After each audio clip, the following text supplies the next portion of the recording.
आइए शुरू करते हैं न्यूज पथ पर सफर। सबसे पहले ऐसी तस्वीरें जिनका जिक्र सरेरा है। ये तस्वीरें सुर्खियों में भी है और सोशल मीडिया पर भी है। इनसे आपका बाखबर होना बेहद जरूरी है क्योंकि चौराहे पर इन्हीं की चर्चा है।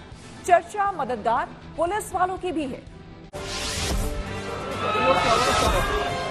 प्रधानमंत्री मोदी ने ओडिशा और पश्चिम बंगाल में चुनाव प्रचार किया। इस दौरान पीएम ने सबसे पहले सुबह पुरी में भगवान जगन्नाथ का आशीर्वाद लिया। उन्होंने वहां मंदिर में पूजा अर्चना की।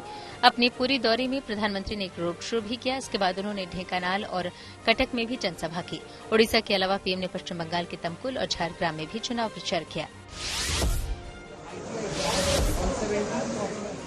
लोकसभा चुनाव के 5वें चरण में मतदान के बीच कांग्रेस नेता और रायबरेली से उम्मीदवार राहुल गांधी ने हनुमान जी के दर्शन किए। राहुल ने चुरुआ इलाके के पिपलेश्वर हनुमान मंदिर में पूजा की। इसके अलावा उन्होंने वहां के मतदान केंद्रों का भी निरीक्षण किया। साथ ही राहुल कुछ मतदाताओं से बात करते भी नजर आए।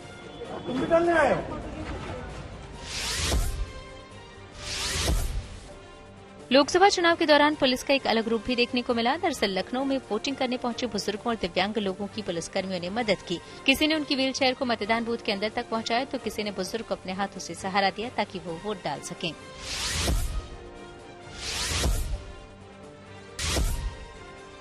पंजाब की रहने वाली 42 साल की एक महिला ने दुबई में बड़ी लॉटरी जीत ली। दरअसल उसने $1 मिलियन यानी भारतीय रुपयों के हिसाब से 8 करोड़ रुपए का जैकपॉट अपने नाम कर लिया।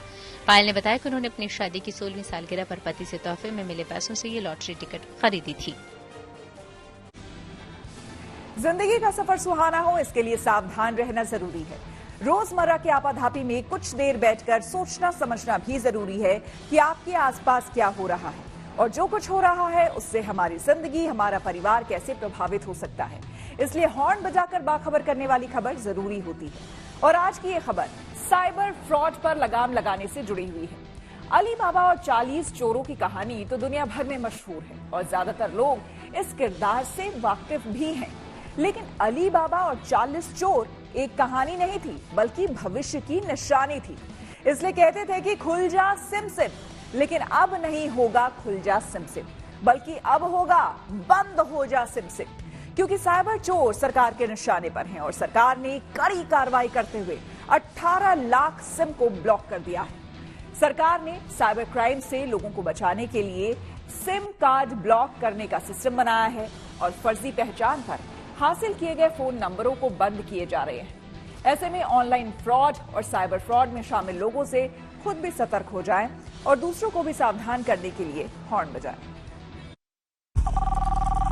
हेलो। समय से सरकार ने साइबर फ्रॉड और धोखाधड़ी करने वालों के खिलाफ एक्शन लेना शुरू कर दिया। साइबर ठगों के खिलाफ बड़ी कार्रवाई करते हुए सरकार ने देश भर में एक बार में लगभग 18 लाख सिम कार्ड ब्लॉक करवाए हैं। दूरसंचार मंत्रालय ने खुद इसी महीने की आंकड़ा दिया है और जानकारी दी है कि कहां-कहां पर कितने मोबाइल नंबर बंद किए गए। सरकार ने साइबर क्राइम से लोगों को बचाने के लिए सिम कार्ड ब्लॉक करने का सिस्टम बनाया है। फर्जी पहचान पर हासिल किए गए फोन नंबरों को बंद किया जा रहा है। इससे बहुत से लोगों की गाढ़ी कमाई ठगों की जेब में जाने से बचाने में मदद मिल रही है। लोगों की पहचान चुराकर गोरख धंधा चलाने वालों पर शिकंजा कस रहा है। जांच एजेंसियों ने करीब 18 लाख सिम कार्ड को फ्रॉड की वजह से ब्लॉक किया है। साइबर अपराध को ट्रैक करने के लिए सरकार का कहना है कि टेलीकॉम कंपनियों को सिम कार्ड के इस्तेमाल के पैटर्न पर पैनी नजर रखनी पड़ेगी। खासतौर पर उन सिम कार्ड का ध्यान रखना होगा जिसे होम सर्कल से बाहर इस्तेमाल किया जा रहा है।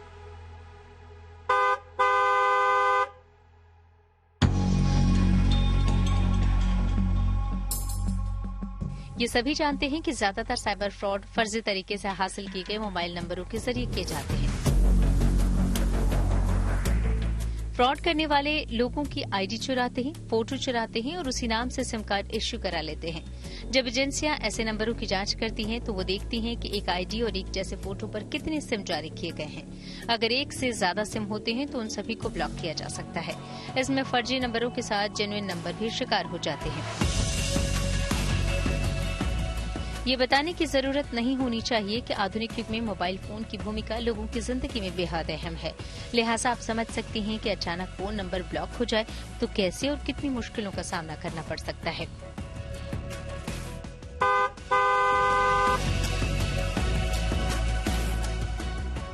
वहीं फर्जी सिम कार्ड की पहचान के लिए सरकार ने आर्टिफिशियल इंटेलिजेंस से लैस सिस्टम बनाया है जिसे ASTR नाम दिया गया है।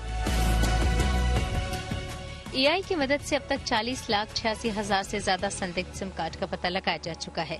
इनमें से 18 लाख सिम कार्ड ब्लॉक कर दिए गए हैं। अब ये भी जान लीजिए कि सबसे ज्यादा सिम किन राज्यों में ब्लॉक हुई। तो इस मामले में पश्चिम बंगाल देश में नंबर 1 है। पश्चिम बंगाल में 12,34,000 सिम बंद किए गए। टॉप 5 राज्यों में बंगाल के बाद हरियाणा का नंबर आता है, जहां 5,24,000 सिम ब्लॉक किए गए। बिहार झारखंड में 3,27,000, मध्य प्रदेश में 2,28,000 और पूर्वी उत्तर प्रदेश में 2 लाख से अधिक सिम डिस्कनेक्ट किए जा चुके हैं।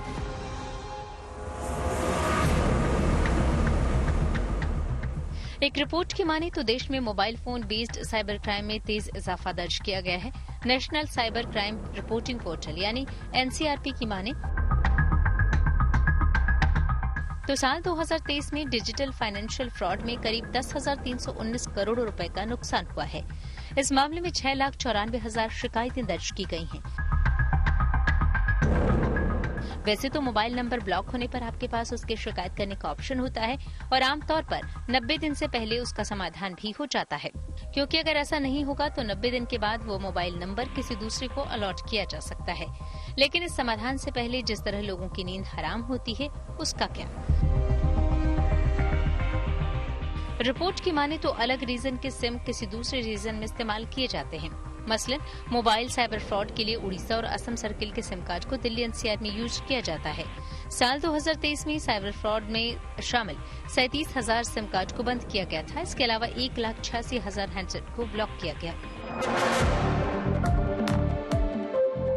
और अगर आप चाहते हैं कि कभी आपका सिम भी अचानक इस तरह ब्लॉक न हो जाए तो एक काम करिए, sancharsaathi.gov.in इस पोर्टल पर बस आपको अपना मोबाइल नंबर डालना होगा। OTP वेरीफाई करने के बाद आप अपनी ID पर इश्यू सभी मोबाइल नंबर देख सकते हैं। अगर आपको लगता है कि कोई नंबर जेन्युइन नहीं है तो यहीं पर आप उसे बंद करने की रिक्वेस्ट भी डाल सकते हैं।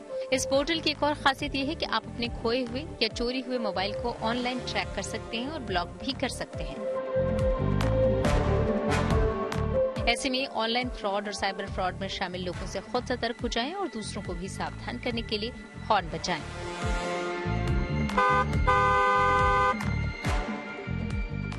Bureau report, good news today.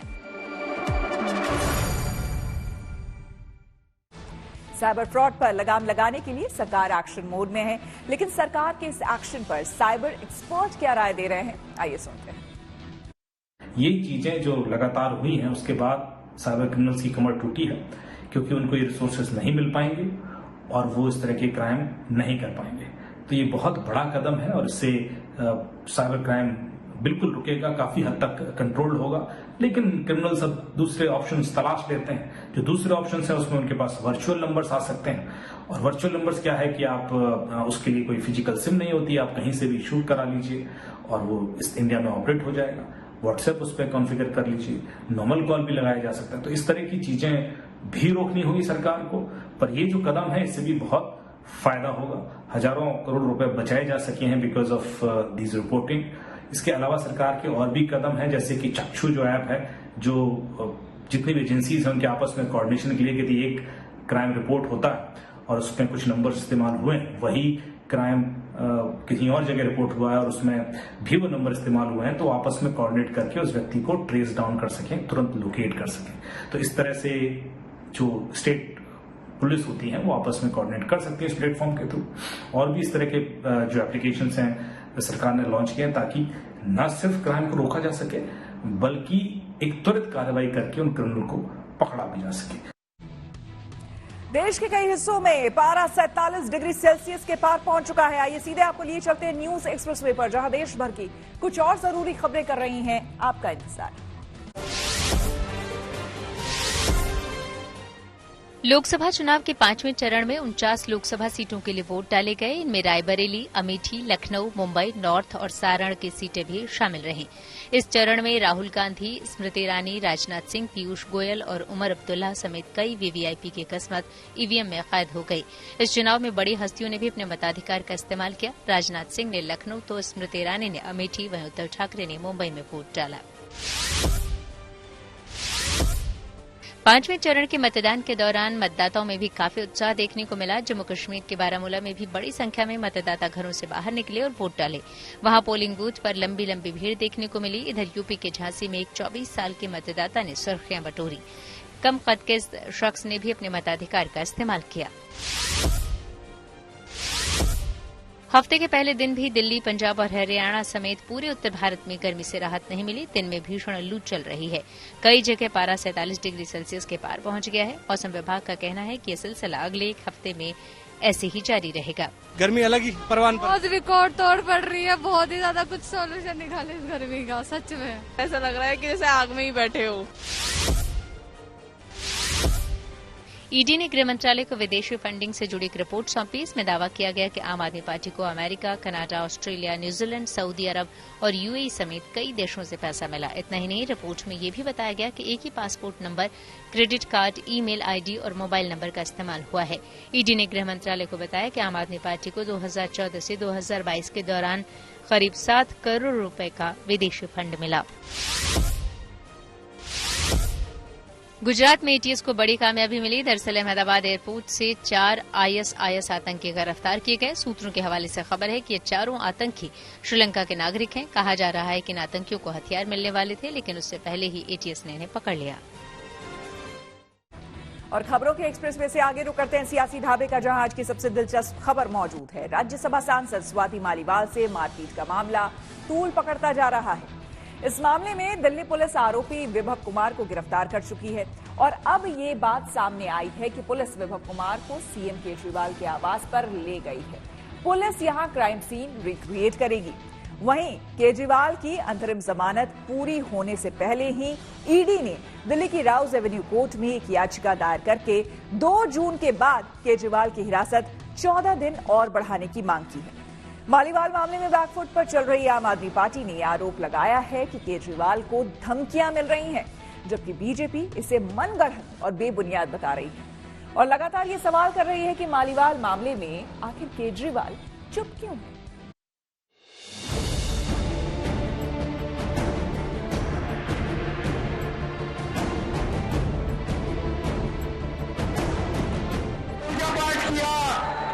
मन्नत मांगी, दुआएं मांगी, अरदास की और उन्हीं की पूजा पाठ का नतीजा है कि आज मैं आप लोगों के बीच में हूं।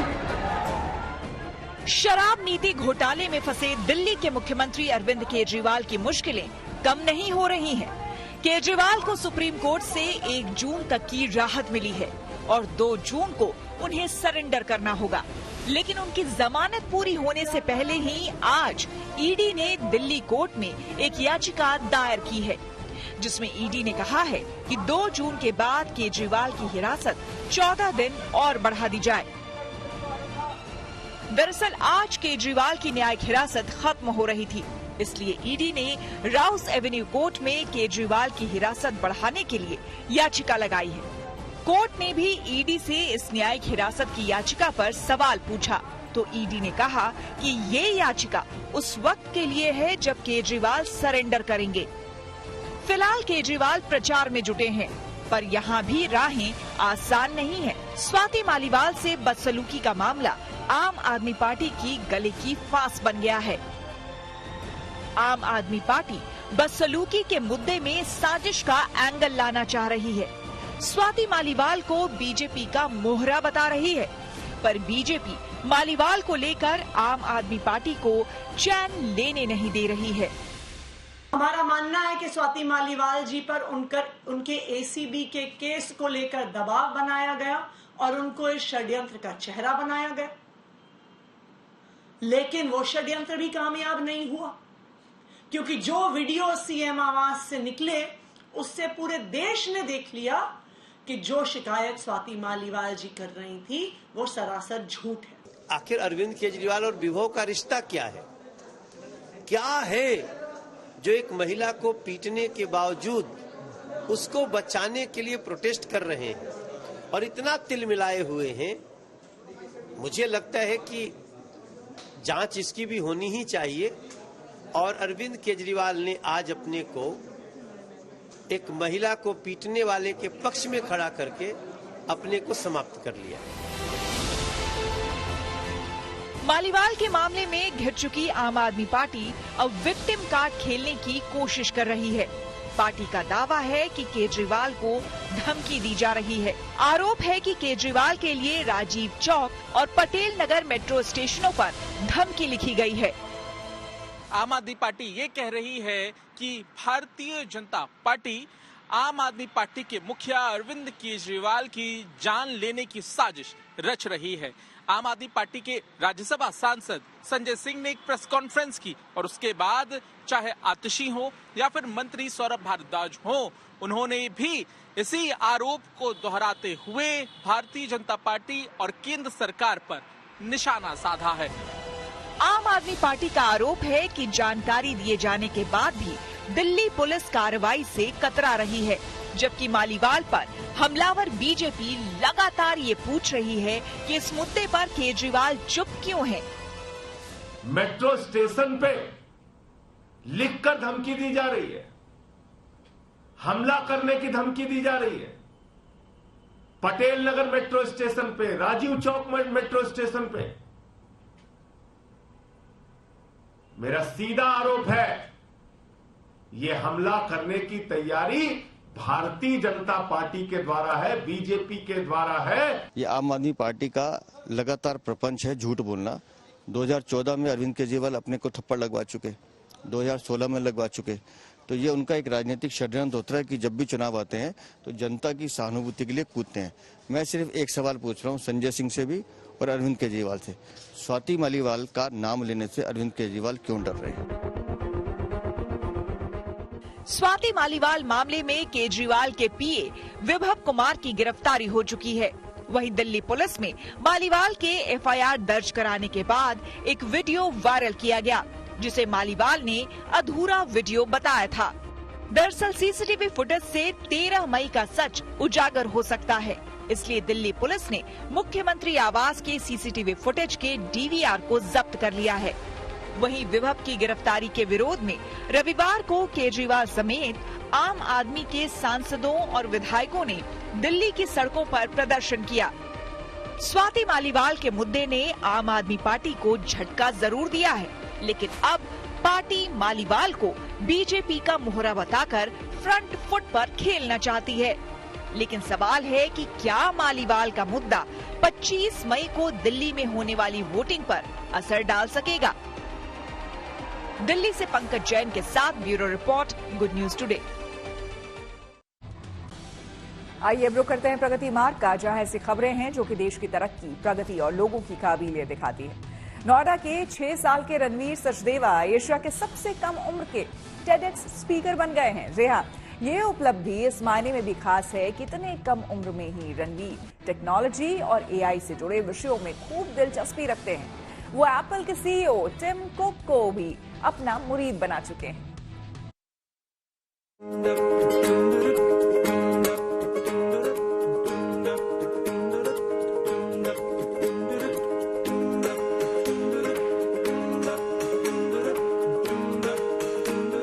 छोटी उम्र में बड़ा कमाल सब नहीं करते, लेकिन जो करते हैं वो मिसाल बनते हैं। नोएडा के रणवीर सचदेवा की उपलब्धि भी एक मिसाल है, जो उन्होंने महज 6 साल की उम्र में ही हासिल कर लिया है। वो एशिया के सबसे छोटे टेडेक्स स्पीकर बन गए हैं, यानी एक ऐसे वक्ता जो अपने ज्ञान और बोलने के अंदाज से सबको हैरान कर दे। दरअसल टेडेक्स संस्था है जो अलग अलग विषयों पर टॉक शो का आयोजन करती है, जिसे टेडएक्स नाम दिया गया है। पिछले महीने रणवीर को भी इस टॉक शो में हिस्सा लेने का मौका मिला, जिसमें इन्होंने टेक्नोलॉजी और एआई के बारे में अपनी नॉलेज से सबको हैरान कर दिया और अपना नाम एशिया बुक रिकॉर्ड में दर्ज करा लिया। I started with AI and the technology, and then I also wanted to speak at public platforms. So that's how I came to know of the stage TEDx. I started watching YouTube TED Talks on YouTube, and I also requested my parents to make me watch a live event of TEDx. So I saw it live, and that's how I became a TEDx speaker. Ranveer की दिलचस्पी तकनीक और innovation में है, लेकिन उसे chess और cricket खेलना भी पसंद है। युवराज सिंह की एकेडमी में क्रिकेट सीखने भी जाते हैं और स्कूल की पढ़ाई के अलावा AI से जुड़ी किताबें भी पढ़ते हैं। YouTube पर टेक्नोलॉजी और कोडिंग के तमाम वीडियोस देखते हैं। टेक्नोलॉजी को लेकर जानकारी जुटाने और उस पर बात करने में दिलचस्पी ऐसी कि एप्पल के CEO टिम कुक को भी अपना मुरीद बना लिया। और तो और रणवीर की कोडिंग से टिम कुक इतने प्रभावित हुए कि उसे वर्ल्ड वाइड डेवलपर कॉन्फ्रेंस में एप्पल के हेडक्वार्टर बुला लिया। रणवीर की इन उपलब्धियों पर उनके माता पिता को गर्व है और इस बात का भी कि उन्होंने अपने बच्चे की खासियत को बेहद कम उम्र में ही पहचान लिया था और उसे उभरने का भरपूर मौका दिया। सोसाइटी में रहते गया था तो वहाँ पे बैडमिंटन कोर्ट था और ये खड़ा था तो इसकी 2 शैडोज डेवलप हुई थी फ्लोर के ऊपर उधर कोर्ट के अंदर। So just out of curiosity, क्योंकि मैंने देखा कि ये देख रहा है, इसकी 2 शैडोज है, तो मैंने इससे पूछा कि Ranveer, why do you think they are 2 shadows, why do you think you are having 2 shadows right now. और वो 2.5 साल का था उस time, and then he just give a pause, उसने थोड़ी देर सोचा एंड फिर ऊपर देखा left right, and he replied to me that papa because they are 2 light sources. बहुत छोटी सी बात है, आई एम श्योर कईयों के साथ ऐसा कुछ हुआ होगा, बट वो मेरे लिए एक बहुत बड़ी एक हिंट था मेरे लिए। रणवीर को आम बच्चों की तरह खेलना, कूदना और घूमना पसंद है, लेकिन माता पिता की कोशिश यही है कि सीखने का जुनून कम न हो। आम बच्चों के मुकाबले रणवीर की उपलब्धियां भले ही बड़ी हैं, लेकिन रणवीर के माता पिता उस पर उम्मीदों या सपनों का कोई बोझ नहीं देना चाहते। जब बच्चा इतना इंटेलिजेंट होता है तो कई बार उस पर माँ बाप के सपनों का बोझ पड़ने लगता है, उम्मीदें बहुत ज्यादा हो जाती हैं। लेकिन यहाँ पर माँ की सिर्फ एक ही ख्वाहिश है कि उनका बच्चा एक बहुत अच्छा इंसान बने। बाकी रणवीर जिस रास्ते पर आगे बढ़ रहा है, ये तय है कि एक दिन भारत का नाम रणवीर के नाम और काम से जरूर जाना जाएगा। कैमरामैन शैलेंद्र के साथ Manish Rasiya, good news today, Noida. News पथ के सफर में अब सोशल अड्डा का रुख करते हैं, जहां आज बात होगी गर्मी में सबसे ज्यादा खाए जाने वाले तरबूज की। जी हां, सुर्ख लाल रंग वाला तरबूज चिलचिलाती गर्मी में शरीर को तरोताजा रखने में बहुत बड़ी भूमिका निभाता है। लेकिन अब इस तरबूज में भी मिलावट होने लगी है। जी हां, इस मिलावट को लेकर FSSAI यानी कि food safety standards authority of India ने लोगों को आगाह किया है। FSSAI ने एक वीडियो जारी कर लोगों को यह भी समझाया कि तरबूज में मिलाए जाने वाले केमिकल एरिथ्रोसिन को कैसे पकड़ा जाए। इसके लिए तरबूज को 2 हिस्सों में काटें और फिर एक कॉटन बॉल यानी कि रुई के टुकड़े को तरबूज के लाल वाले हिस्से पर रगड़ें। अगर कॉटन बॉल पर लाल रंग आता है तो ये इस बात का संकेत है कि तरबूज में एरिथ्रोसिन नाम के केमिकल की मिलावट की गई है। और अगर रुई पर कोई रंग नहीं आता तो इसका मतलब ये है कि तरबूज में कोई मिलावट नहीं की गई है। इस वीडियो को देखने के बाद कई लोग तरबूज में मिलावट पकड़ने के वीडियो बनाकर सोशल मीडिया पर शेयर कर रहे हैं और अपना अनुभव बता रहे हैं। सोशल मीडिया प्लेटफॉर्म X पर ऐसे कई वीडियो शेयर किए जा रहे हैं और मिलावट वाले तरबूज मिलने पर एक्शन लेने की मांग की जा रही है। इस मुद्दे पर चंडीगढ़ में हमारे सहयोगी ललित शर्मा ने कुछ लोगों से बात की और उनकी राय जानी। बड़ी सारी शिकायतें आती हैं कि जो तरबूज है इसके अंदर रंग डाला जाता है, उसको और ज्यादा गूढ़ा किया जाता है। क्या इस तरह ये जानकारी है आप लोगों को? पहले क्वेश्चन हम आपको जानकारी बता चुके हैं कि रंग डालने का कोई इंजेक्शन नहीं बना। अगर फल में इंजेक्शन लगता है तो फल खराब हो जाएगा 1-2 दिन में, और फल वहाँ से चलते हुए भी 1-2 दिन आने में लगता है, फिर कस्टमर ले जाके 1-2 दिन घर में भी रख लेता है तो खराब होने का। फिर दूसरी बात, जैसे कुछ लोगों ने इस पे क्वेश्चन उठाया है कि ये किसी में होता है पीलापन का निशान, किसी में नहीं होता है। इसका जवाब ये है कि जैसे कि कुछ मिट्टी होती है, कुछ बालू होती है, कुछ मिट्टी। एक खेत वो होता है तो मिट्टी गर्म होती है, उसके जरिए से आता है, और जिसमें नहीं होता है वो पेवर बालू का खेत होता है। बालू ठंडी होती है, ठंडक की वजह से निशान नहीं आ पाता है। 1-2 लोगों ने हमसे कहा, ये बात कही है कि क्या नाम, इसमें हमने सुना है कि इंजेक्शन लगाते हैं गाढ़ा करने के लिए, रंग लाल करने के लिए। तो मैंने उनको बताया अगर कोई ऐसी शिकायत पहली बात तो है नहीं, अगर है और किसी ने कहा है तो कोई डॉक्टर को ले आओ और वो ये हमको साबित करके दिखाए कि इसमें इंजेक्शन लगा है। ये सिर्फ फेक है और कुछ नहीं है, इसमें कोई रंग नहीं डाला जाता है।